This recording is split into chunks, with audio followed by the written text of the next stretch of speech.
The year is 1916.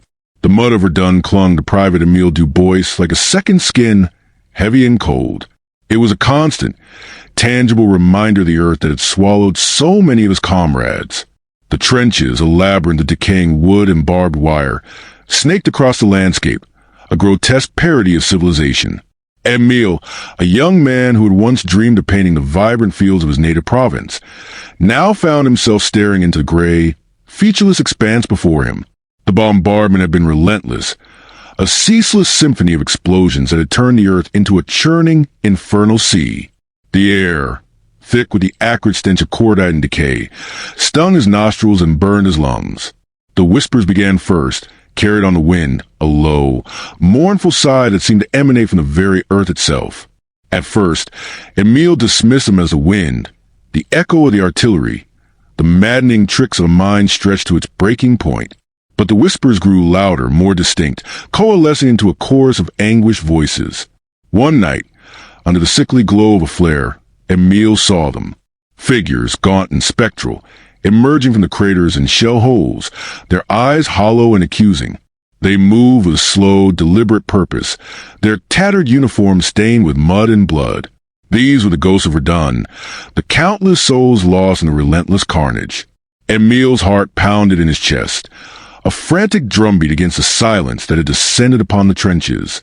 His fellow soldiers, their faces etched with fear and exhaustion, stared in disbelief as the ghostly procession advanced. These apparitions weren't merely passive observers. They were enacting the horrors they had endured. He saw the phantom figures of German soldiers, their faces contorted in rage, bayoneting the fallen, their actions replaying the brutal close-quarters combat that had defined the battle. He saw the French poilus, their bodies riddled with shrapnel, their cries of agony echoing through the night. He saw the wounded, left to die in no man's land, their desperate pleas for water lost in the wind. One particular scene seared itself into Emile's memory. A group of ghostly soldiers, their faces obscured by gas masks, were dragging a wounded comrade, his leg mangled and twisted, toward a makeshift medical tent. The wounded man, his eyes wide with terror, pleaded for mercy, his voice a hoarse whisper. But his pleas were ignored. The ghostly soldiers, their movements mechanical and devoid of emotion, dumped him onto a stretcher, leaving him to bleed out in the mud. The scene shifted, and Emile found himself witnessing the execution of prisoners. The phantom firing squad, their rifles raised, stood before a line of terrified men, their hands bound behind their backs. The order was given, and the rifles roared, the sound echoing through the night like a thunderclap. The prisoners fell, their bodies riddled with bullets, their lifeless eyes staring up at the indifferent sky. The ghosts were not just reenacting combat. They were also showing the psychological toll. Emile saw the specters of men, their minds broken by the relentless violence, wandering aimlessly through the trenches, their eyes vacant and their voices reduced to incoherent babbling. He saw the ghosts of officers, their faces etched with guilt and despair, haunted by the decisions they'd made, the lives they had sacrificed. The horror wasn't limited to the battlefield.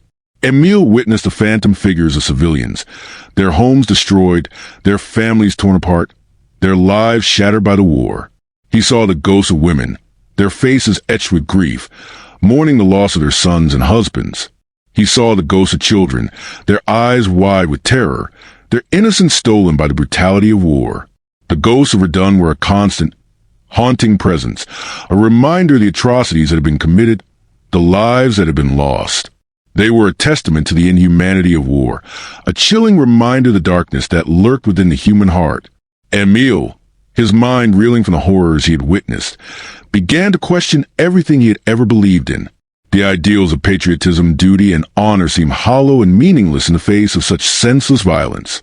He felt a profound sense of despair, a deep-seated conviction that humanity was capable of unimaginable cruelty. He understood in that moment that the true enemy was not the soldiers in the opposing trenches, but the war itself, the insatiable hunger for destruction that had consumed the world. The ghosts of Verdun were not just a reminder of the past. They were a warning for the future, a chilling prophecy of the horrors that awaited those who dared to repeat the mistakes of the past. The next morning, the ghosts were gone, faded back into the mud and the mist. But their presence lingered, a heavy weight on Emile's soul. He knew that he would never forget the horrors he had witnessed, the anguished cries of the lost souls of Verdun.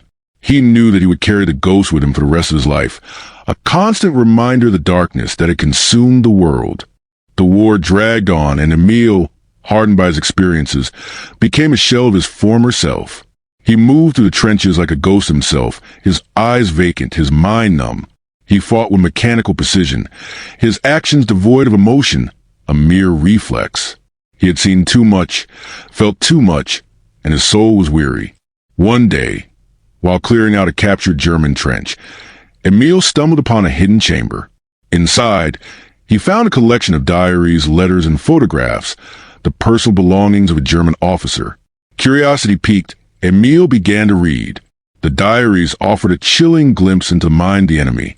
The officer, a young man not unlike himself, described the horrors of war with a brutal honesty. He wrote of the fear, the loneliness, the constant dread of death. He wrote of the guilt he felt for the lives he had taken, the innocence he had destroyed. He wrote of his longing for a home, for his family, for the life he had left behind. Emile was stunned. He had always seen the enemy as monsters, as inhuman beings devoid of compassion. But now he saw a reflection of himself, a fellow human being struggling to survive in a world consumed by madness. The diaries also contained a collection of photographs. There were pictures of the officer's wife, a beautiful young woman with kind eyes and a gentle smile. There were pictures of his children, two young boys with bright eyes and mischievous grins. There were pictures of his home, a cozy cottage nestled in a picturesque village. As Emile looked at the photographs, he felt a wave of empathy wash over him. He could picture the officer's wife, her heart aching with worry, her days filled with fear and uncertainty. He could picture his children, their laughter silenced by the war, their childhood stolen from them. He could picture his home, now empty and desolate, a monument to the war's destructive power. The diaries and photographs had a profound effect on Emile. They shattered his preconceived notions about the enemy, forcing him to confront the humanity that existed beneath the uniform, the shared experiences that bound them together despite their differences. He began to see the war not as a clash between nations, but as a tragedy that had claimed countless innocent lives. The war finally ended, but the scars remained. Emile returned home to Provence, but he could never truly escape the horrors he had witnessed.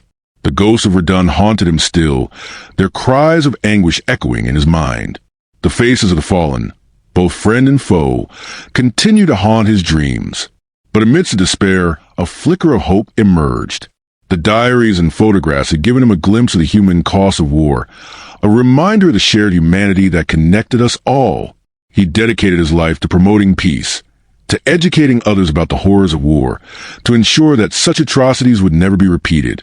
He became a storyteller, sharing his experiences with students, veterans, and anyone who would listen. He spoke of the mud and the blood, the fear and the despair, the ghosts that haunted the battlefield. He spoke of the humanity that existed beneath the uniform, the shared experiences that bound us together despite our differences.